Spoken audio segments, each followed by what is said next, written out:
Hey there, I'm Amar Shalal for Dream Careers. I'm one of the internship coordinators here in the Washington, D.C. market. And today I wanted to spend a little bit of time kind of going over the Resume Builder guide and tutorial. So let's go ahead and take a look at the website. All right, so the first thing that we're going to want to do is go to the link provided to you, which is summerinternships.com/resume builder. Once you go there, you've got a wealth of information. The first thing we're going to do is we're going to actually click here for the government template, and it will actually download the template for us. You've got a heading block right here for your first and last name, your address. For the address, you can either use your school or home address, whichever one you feel most comfortable with. Put your email address in there. You're going to want to use some sort of a professional email address, whether it is your school email address, or we highly recommend that you establish some sort of a Gmail or professional email address that you can use after you graduate, because a lot of universities will turn off your EDU email address a few years after you finish. So it's a good idea to start establishing it as a professional email address and your cell phone number as well. On the next button, that brings us to step one, which coincides with the first section of the resume. So you see this here says step one, qualifications and capabilities. So what you'll end up doing is you'll find your industry specifically. So we're going through government. Click on government and you'll get a pop-up of various different examples of different qualifications and capabilities that you can use. Please customize them for your specific experience and your specific resume, and be able to kind of use them as a guide to be able to include them along the lines. Once we've completed that section, we'll go on to the next button here. This is education. This is very straightforward. You keep it in the formatting that we have for the resume. Make sure that you're just deleting what's there and just retyping on top of it so it keeps all the formatting together. And now we're into relevant coursework or related coursework.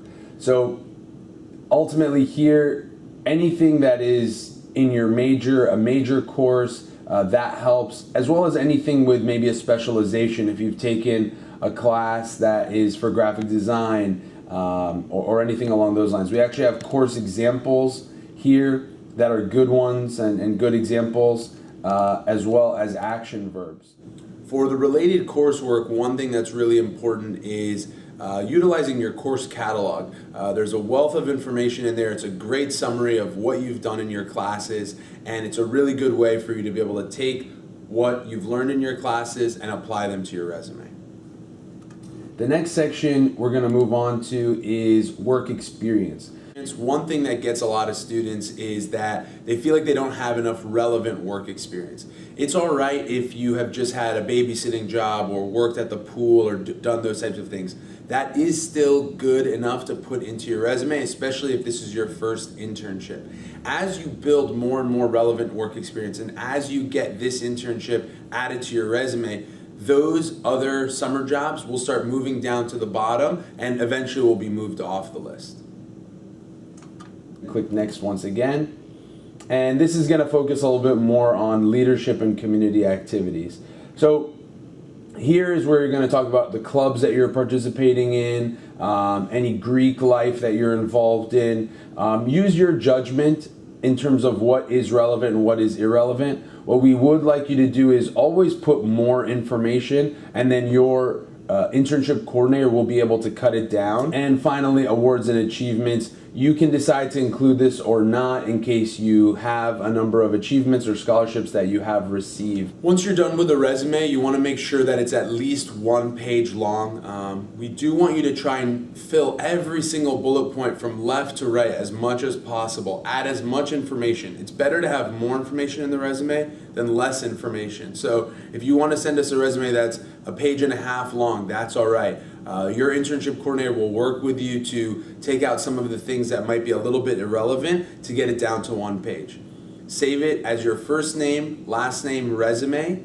Save it as a Microsoft Word document and email it over to us, and your internship coordinator will be able to help you with the rest.